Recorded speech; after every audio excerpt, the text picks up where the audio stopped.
On today's show, we back, baby. And the Dallas Mavericks are winners of 2 in a row. We'll talk about that. The Mavericks played some of the best defense we've seen all year. Uh-oh, guess what day it is? Tomorrow. I know it's the day before Dirk press conference. Today, let's go. Talk about all that coming up on today's Locked On I'm Nikola Mavs. Doncic, and this is Locked On Mavericks podcast. Dallas Mavericks are NBA champions. Bang! Bang! It's good! And the Mavericks have won the game! If you don't believe, you shouldn't be here.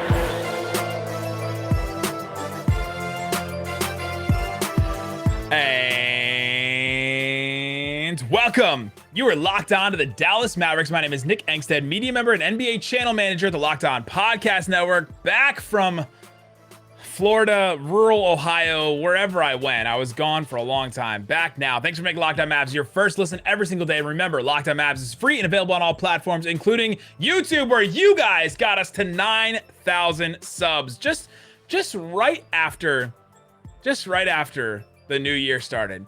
And joining me, as always, my co-host, writer, contributor at Mavs.com. The Dirk Dude, the One More Thinking. What you got for me, Isaac Harris? I just want to make it known that we passed 9K subs when you were gone. While I was gone on purpose. Was it a coincidence? I don't know. That a flood of subs came in.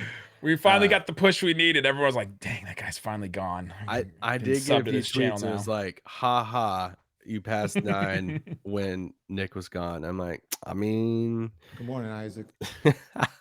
It's so good to have Nick back. Whew. Oh. Good fill-ins, though. If you guys missed a couple of those episodes, Jake Kemp, I listened to that one today. It was incredible. Tim Cato, some good info. And then Bobby Corrala, our friend as well. Some good guests to check in on some bigger Mavs conversations if you guys want to go check back into those episodes. But yeah, we're going to get into the Mavericks game tonight against the Denver Nuggets. I was able to be there in person. Love being back at Mavs games after that long road trip and then my own road trip. Mavs win 103-89 against Jokic and the Denver Nuggets. Got to do some housekeeping though. It seems like every single podcast we're just starting with, all right, let's just do the talk. Kristaps Porzingis has entered health and safety protocols. Right as soon as Luka comes back, he takes that game for rest against the Thunder, and then the next day he is out with health and safety protocols.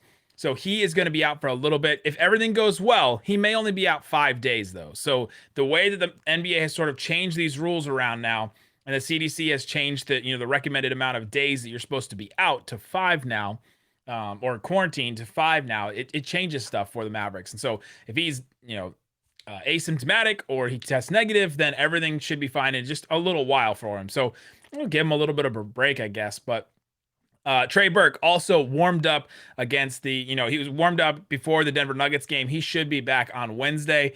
Everyone else, Willie Cauley-Stein, still not sure why he's out. Boban should still be out. And Isaiah Thomas, I'm guessing, is still going to be out. But that's sort of the update. Everyone else is kind of back now. It's just Porzingis, Boban, and Trey Burke. They're the ones that have been out that may still be out. Yeah, the Porzingis one obviously was a little bit of a surprise because he didn't play against OKC. It was for rest, so I think a lot of people out there just thought, okay, he's going to play on the second night of a back-to-back, and then bam, we get that news. And I was sitting there, I was trying to pull this up before you finished talking because it feels like we haven't gotten like KP, Luka, and Brunson all three together. Callie tweeted that KP and Luka have only played 15 games together this year. I was like, man, it just stands out as a number we have not seen this full Mavs team a lot at all this year. Yeah, I was actually just trying to find like minutes of those 3 guys playing together because, I think, obviously Brunson has been one of the bigger storylines of the season for the Mavericks this year. And, now over these past few games, Brunson's been starting next to Luka. Jason Kidd was asked about it after the OKC game about Brunson as a starter, Brunson off the bench. He was like, hey, we got what we've seen what he looks like off the bench. Now we want to see what he looks like as a starter next to Luka Doncic. So it looks like JB has that other starting spot locked in next to Luka moving forward. And now, so you're like, all right, JB's been playing well. Luka's back. Let's get, Luka back and playing, like normal. Well, KB's been playing well. Like, dang it. I want to see them all 3 playing together. They have played together 13 games this season, just 96 minutes. Just 96 minutes. That's insane. Okay. That's 7 minutes a game, too. They've not even tried that lineup very often when they did play. So those three together have played 96 minutes together on a basketball court. Okay, for reference. This year. For reference, the highest three-man lineup for the Mavericks this year, Tim Hardaway, Dorian Finney-Smith, Luka Doncic have played 420 minutes together. Like, that's such a big difference, and these are your three best players in Luka, KP, and Brunson. Yeah, so hopefully at the end of this health and safety protocol stretch for Porzingis, he'll be back and the Mavericks will go on this run, because right now the Western Conference is still wide open. I mean, we can do a Western Conference check if we want to in a little bit, but let's get into this Denver Nuggets game, because I thought the Mavericks, they could have sort of rolled over at times in this game. It kept feeling like, all right, we're just waiting for the Nuggets to go on a run here. We're waiting for the Nuggets to go on a run here. They kept creeping back into this game, but the Mavericks ended up pulling one out in the fourth quarter. Jokic went off and did what he does, 27 points, 16 boards, only 3 assists, though. They really held him in that the passing category because they were doubling him a lot. They were getting into him. The Mavs paid for it. Dorian Finney-Smith and Luka were both in foul trouble in this game, but the doubling worked on Jokic to try and just at least impede his passes so they couldn't be exactly right on, right? That's what it felt like the Mavericks did best against Jokic in this game.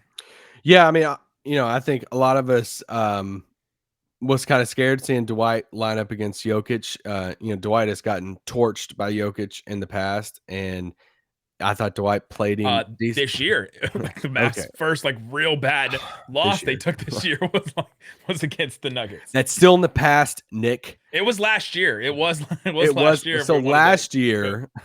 But anyway, the hot player.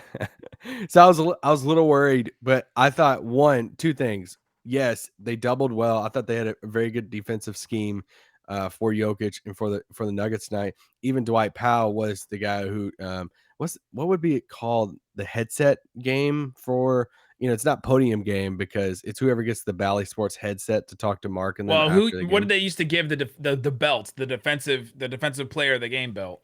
Yeah, so this is pretty much the Bally headset. And so Dwight got it after the game. He was the guy who talked to Mark and them on the broadcast, and he was asked about it and about just the game and defense, and he credited right at the top. He said they did a great job, the scout and the coaching staff, of preparing us for the scheme and stuff. So I think it's a combination of how they the scheme to defend Jokic, but also I think Dwight deserves some credit because I didn't think Dwight did that bad tonight defending him.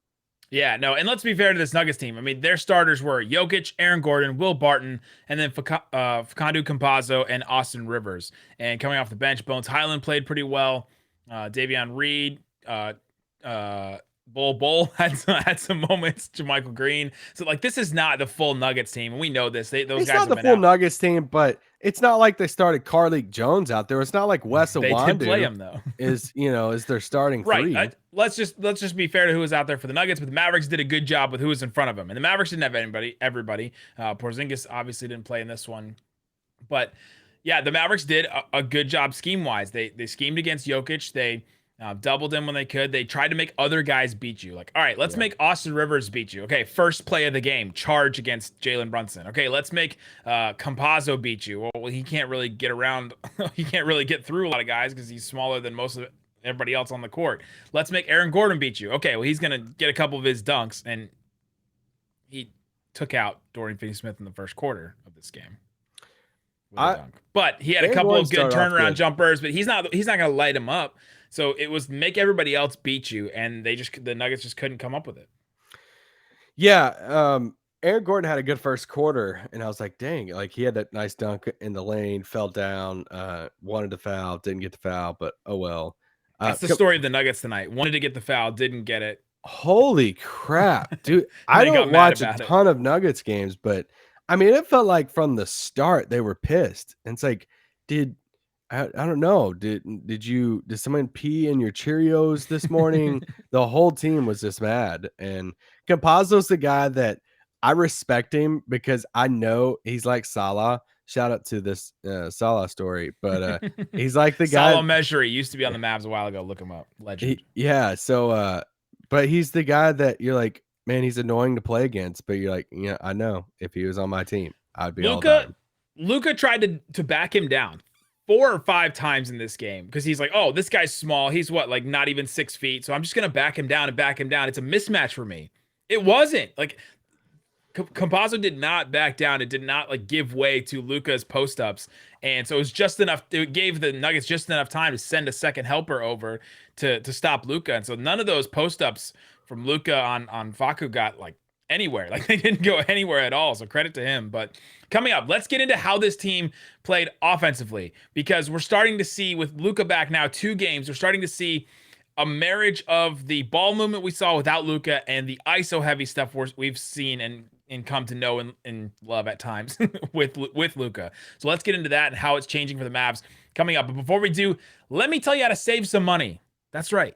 You guys need to save some money. We're coming to the end. Tax season is coming up. I don't know if you guys are like us, but we got to pay up some taxes a little bit here. So we need to save some money. Truebill is the new app that helps you identify and stop paying for subscriptions you don't want, need, or that you simply forgot about. It's this time of year where you're like, man, I can't remember. I signed into all these accounts and tried all these free trials of things because you were home, you're hanging out with family, and somebody said, oh, I have this streaming thing that I really want to watch, or this movie, or I wanted to watch the Beatles get back, or something like that. And all of a sudden you're like, okay, well, I'll just do the free trial and then we can watch it. But then you forget about it. Truebill helps you remember those things and get rid of it. Truebill Concierge is there to help you when you need them to cancel unwanted subscriptions so you don't have to. Don't fall for subscription scams anymore. Start canceling today at truebill.com/lockedonnba. That's truebill.com/lockedonnba. Go right now. Check it out. It could save you thousands a year. Truebill.com/lockedonnba.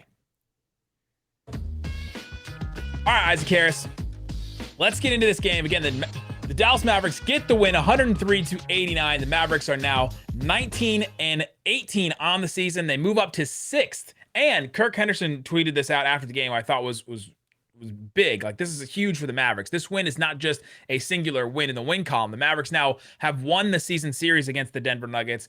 And that's very notable because right now they are both tied.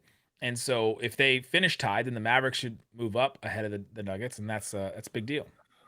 Heck yeah. Yeah, it's huge. I mean, it's just hovering around this. I was texting with somebody during the during the second quarter of this game, and we were talking about the All-Star game. And I think maybe after all the Dirk stuff goes down, we could talk about Porzingis All-Star chances, Luka, if he's going to be a starter, all this stuff. Why are you looking at me like that? I thought you were about to say if Luka is going to be an All-Star. No, like if Luka is a starter, Luka is a reserve, and because that was a conversation I was having with somebody, and I was like, honestly, like I still think Luka's going to be a starter next to Steph, and just looking at his stats, he's just going to get the fan vote. Well, he's going to get the fan vote, but also, I mean, right now he's averaging like 25, 8, and 8. If he just raises that like a point, if he's averaging like 26, 27, 9, and 9. But the biggest thing of this is where are they at in the standings? If they're in the top 6 or top 5 of the West, which as you were saying a while ago, it's like they're still hovering around in this. If they go on a little run here, I mean, there's still plenty of games left before All-Star voting's done. I think that they'll have the wins. I think they'll be in the standings, and I think he'll have that spot in the starting. Yeah, we'll do a whole thing about KP, I think, later. If the Mavs can go on a little bit of run, KP comes back, then maybe we can talk about that. But the Mavericks get this win against the Denver Nuggets. It's big for a lot of different reasons. The Mavericks could be right there with the Nuggets late in the season, and that tiebreaker is definitely going to matter for them later. But what have we seen from the Mavericks offense in this game? Because it wasn't the best offensive game we've seen from the Mavericks. I think they finished with like 100 and it was not good. 100 and they finished with 110 offensive rating, so not terrible. At the end, the fourth quarter, all those bombed threes at the end, the Mavs hit definitely boosted that. It was hovering around 103. Points per 100 possessions for the whole game. So it wasn't the best offense we've seen from the Mavericks, but we're starting to see this style of the Mavs. When Luka was out for all those games, he was out for 10 games. The Mavs went 5-5 in those games. And we saw this style completely change for the Mavericks. I think you and Jake Kemp talked about it, where it popped out so much. And we had all these little conversations that are just, this is what the Mavericks are, right? Why the isolation ball? Why does it look so much better when the ball is moving and the offense is fluid? All these different little conversations we've had about the Mavs. We had it in a 2-week span because Luka was out. Well, now the Mavericks, how do they marry this isolation-heavy offense with Luka and Jalen Brunson, and then also have the ball movement that was working really well when Luka was out? What did you see in this game that showed you they're trying to do both of those things? Yeah, well, I still think we just need more of it. I think they're still trying to work out the kinks of it. Luka is so used to running the style, and you want the ball in Luka's hands, but they've been playing so well. It's like this. We've talked about passing. I think Jake. I think it was Jake who had the passing stat about how many Yeah. passes they'd averaged over that over those span of games and stuff. And I'd be curious on what that number is after these 2 games with Luka back. But I still think they're just working it out. I think this is let's look at what it looks like in 2 weeks. And I mean, they still won this game, but like you said, it's not like hey, they put up 130 points and the offense was firing on all cylinders or anything like that. It's just guys got to make open shots. I mean, they shot 37% from 3 tonight. And I mean, well, they hit like 6 in the fourth quarter that really boosted that number. They're they hovering around did. like 23% from 3 the whole game until those last like 5 minutes when Bullock hit 2, That counts. Dwight hit 1, and Luka hit that one at the end. But yeah, Dwight, still. sharpshooter, sniper. The numbers are the numbers. Can I give a shout out to Reggie Bullock? Because I have to apologize that you felt that he should have played more. yes, of course you can, Isaac Harris. Reggie Bullock has been in 3 games since he came back from health and safety protocols. Over the span of those 3 games, 9 of 17 from the 3-point line. It's 52%. Would you say he was the Hot man, the hot player, hot player. I would say he's my hot play of the game. 4 of 8 from 3 tonight, 5 of 11 from the field. He was a plus 11, 15 points off the bench. I think he's starting to shoot the ball like he has his entire career playing basketball. And hopefully it looks like he's turned the page a little bit. One of my favorite plays of the game was at the end of maybe the 3rd quarter. He was running down the sideline. Jokic was guarding him down the sideline. It's like you just expected Reggie to kind of just like pull up, launch this 3. And he got all the way to the basket and scored. He did it a few times against OKC. That's the type of stuff like we've talked about with Dorian of it. These 3-and-D guys, if they can like pump fake, you hit the 3 so much, you're a shooter. You get the guys coming out on you and be able to pump fake and get to the basket and actually convert for some points at the basket. That's key for them. And I think Reggie's been doing that over the past few games too. Yeah, so Reggie Bullock, 2 minutes and 33 seconds left in this game. He hit 2 threes in a row that were just massive and basically sealed the game for the Mavs. The Mavs were up by 10 points coming into that, and it was like, okay, well, this, the Nuggets could still come back in this one. And then when Bullock hit those 2 threes, like, oh, this is over. Just and then Brunson hit a 3 after that, and I was just like nailing the coffin. That ended the game right there. But yeah, Reggie Bullock hitting those 4 threes. You're starting to see he's starting to feel more comfortable with his shot. He's taking shots that are a little bit more contested, which is something I don't think we saw a lot the last couple weeks before he was out, where he was getting a little more timid. He's like, okay, I'm only going to take these wide open threes, and I'm not going to take these, a little bit more contested threes. But he was starting to feel it in this game, and he took a couple where it wasn't just super wide open. There was maybe a hand in his face. And so that is a massive, massive deal for the Mavericks for him to start hitting threes because they need him. They need him to hit those threes because his defense brings a lot to this team. His veteran leadership, and then if he can hit the 3, it's massive. Now his pull up long range too is not there. I feel like all of those miss, but if the 3 starts going down, this is huge for the Mavs. Yeah, so let's just continue with the bench here.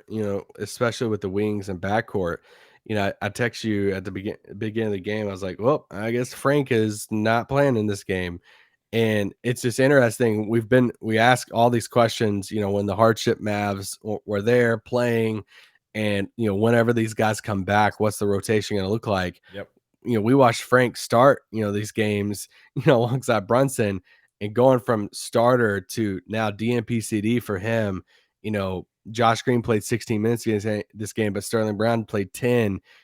Tim's getting the minutes, Reggie's getting the minutes, Josh is earning some of those minutes and stuff too. So I'm still watching this bench unit of how it's going to shake out over the coming weeks. Yeah, it's strange to see Frank go from a starter to just a DNP-CD. He did have that thigh contusion that held him out a little while ago, and so maybe it's something lingering from that they just didn't want to push him too hard with. But yeah, the honest truth of it is Tim Hardaway comes back, Bullock comes back, then all of a sudden all those wings get pushed down, right? So Sterling plays. I mean, you can even add when KP comes back. I mean, Maxi's probably going to the bench, and let's throw Maxi in there because he started at the 4, right? So Maxi Maxey comes back. Tim Hardaway comes back. Bullock comes back. All those forwards or wings or whatever you want to call them push everybody else down the depth chart. And so that pushes Frank apparently all the way down to the very bottom because the reason why I think is because Josh Green earned the trust of Jason Kidd. I think Kidd may see a little bit of himself in the passing of Josh Green because it really I was just thinking about him watching a couple of the games over the weekend. He brings like an oil to this offense, right? Josh Green does, because he has the ball and he just gets rid of it. He has the ball and he gets rid of it. He just moves the ball around so quick and he makes good decisions. He finds an open guy. He finds a guy. He cuts, like he jumps on defense super high and he disrupts guys. Like Josh Green does things that help this team. And I think he's earning the trust of Jason Kidd, which is huge. And so I think he put Josh Green in the game more than he put Frank in this game. And that was the decision. That's the decision I think it came down to for Jason Kidd. Yeah, I mean, what was the conversation we had at the beginning of the season? Like when Frank was playing these minutes, we're like, man, how does Josh Green feel? Now it's kind of like flipped in a way. All right, coming up, let's get into one comment Jason Kidd made after the game that I found fascinating about his approach, his mentality, and what he's trying to teach these players, teach the Mavericks about weathering a storm. Because are the Mavericks in a storm right now? Jason Kidd doesn't think so. We'll talk about that coming up.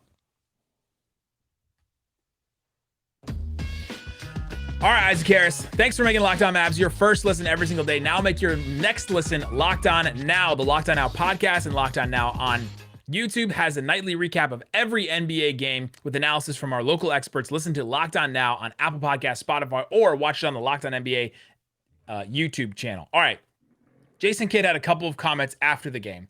One of them was about my question earlier, the isolation versus the ball movement style that the Mavericks are trying to marry right now, because you can't just do exclusively one of them if you're the Mavs, right? You can't exclusively just do Luka isolating and Brunson isolating and whoever else, because eventually it wears down Luka, eventually it wears down Brunson. You can't get away with that for an entire game, or definitely an entire playoff series. The Mavs have tried. The Mavs have tried to do that. You can't get away with the ball movement stuff because you need Luka to get going. Luka is too good in the isolation stuff to not utilize it and to not take advantage of mismatches. But after the game, Jason Kidd was asked about, what did you see in this offense? What have you seen the Mavericks trying to do? And he said pace. Pace on the offensive end, and not just walking it up, pushing the ball and trying to move it, not even just in transition, but in the half court as well. And I thought that word pace on offense is something that he's been trying to instill in the Mavericks that I did see in this game. Yeah, and getting to the basket. It feels like they're making a point.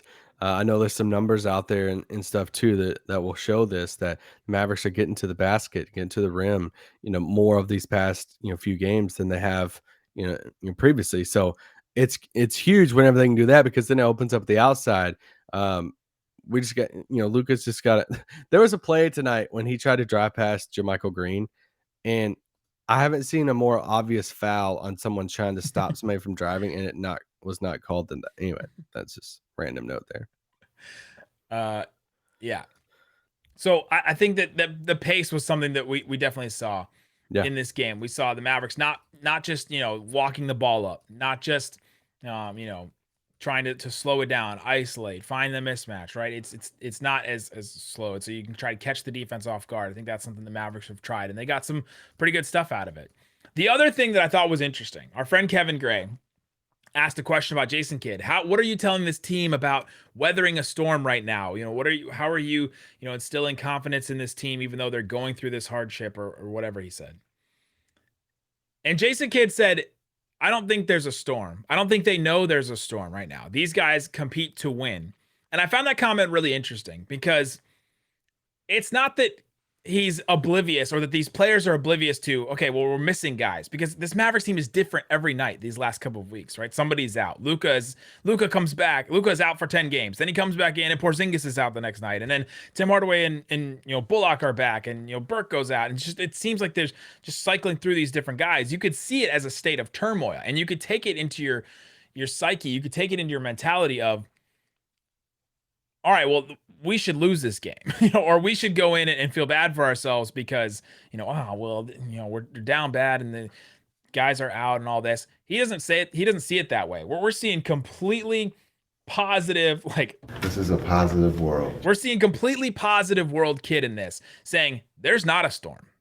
We're not going through hardship right now. We are playing, and he said our favorite phrase, we're just playing basketball, right? Like you're just a basketball player. Basketball players out there. We're just playing basketball. Is our favorite kid phrase so far.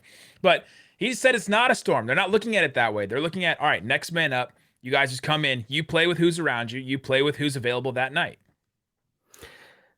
I love that. I love that from Kid in the sense of, I think when you bring attention to it, that's where it gets like a little weird. It's like, hey, if you just like us, how many times do we hear teams say, well, we just got to be who we are? Like, we don't have to worry about what other teams are doing. We just got to be ourselves. You know what it would be like? Okay, so I was out for the last, 4, 5, 6 podcasts, right? I was visiting family and I was out.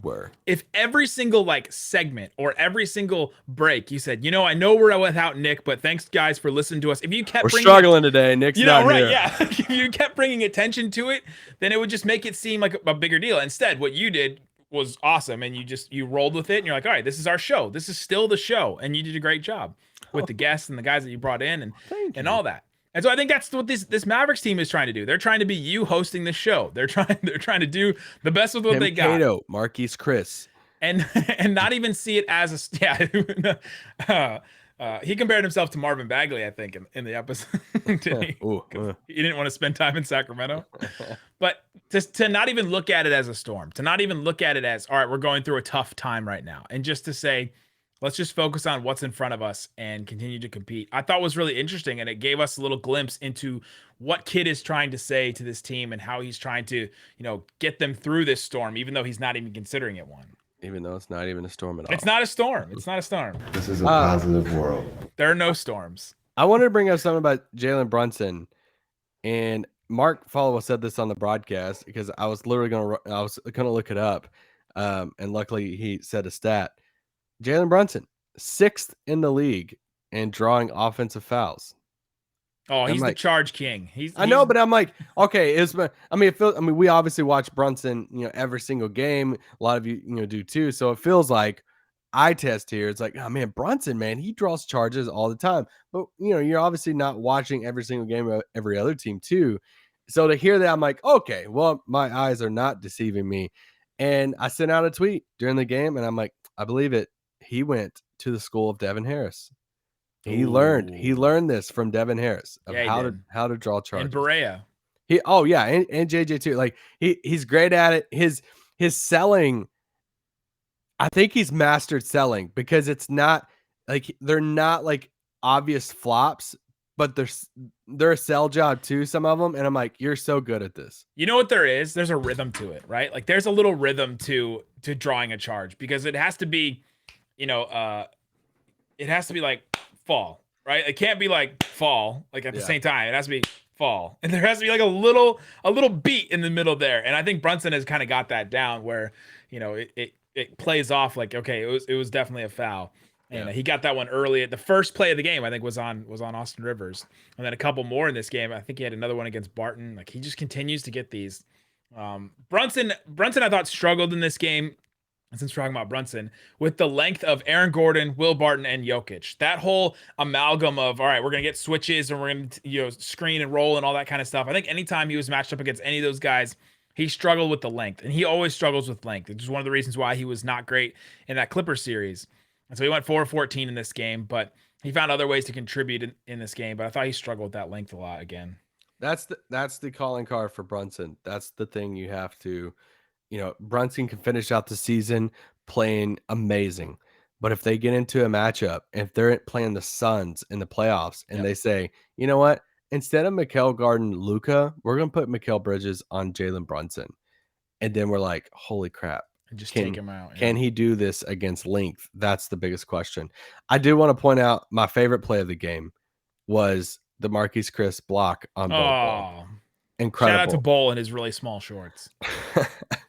Incredible block, though. I thought that was an amazing play. I got super hyped whenever that happened. And we talked about how Josh Green is earning the trust of Jason Kidd. How about Marquise Chris? He's he's on his second 10-day right now, and it's not Theo Pinson's getting the extra time. It's Marquise Chris, and maybe it's just because of position and because he's big, but He played 16 minutes in this game tonight, which is just about the same amount as Josh Green's, more than Sterling Brown, and about the same as Dorian Finney-Smith, but he got in foul trouble. Are you ready for the fan dialogue when KP comes back and the whole roster? We're gonna have a dialogue when the whole roster is back playing, and when KP comes back, he's basically probably going to take Marquise Chris's minutes, and then it's Dwight playing over Marquise Chris.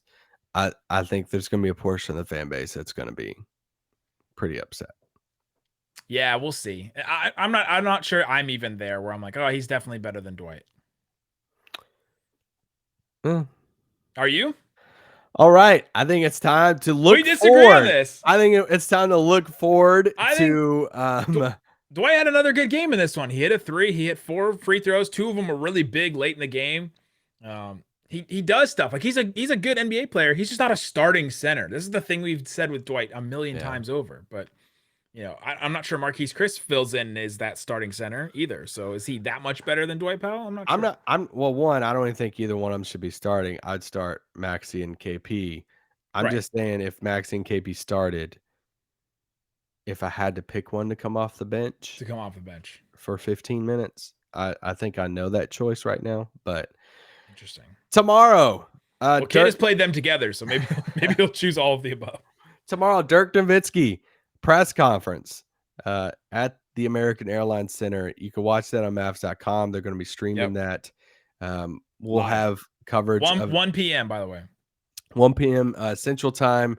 We'll obviously talk about it on tomorrow's Locked On Mavs. We'll talk about quotes, fun parts of that and everything. And then obviously huge night in franchise history on Wednesday night against the Warriors. We'll talk a lot about that on tomorrow's pod as we see. They're retiring Dirk's jersey, if you didn't know. Well, yes.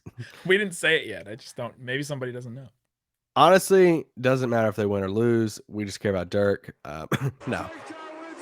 I mean, it would be super nice if they beat the Warriors that night. But we'll talk more about that game tomorrow. Just a reminder, though. Shout out to Klay Thompson for delaying his return until after Dirk's retirement. Just taking one for the team. Like, yeah. Shut it down! There you go. I was like, outro music? Let's go. Thank you. Hey, intern. No. The intern hit the button too early. There you go. Guys, thanks so much for listening to Locked On Mavs, making us your first listen every single day. Now go listen to Locked On Bets, your daily one-stop shop for all your gambling needs, hosted by your boy Q, with analysis and insight from Lee Sterling. It's free and available on all platforms. Thanks so much for listening to Locked On Mavs. Peace out. Boom!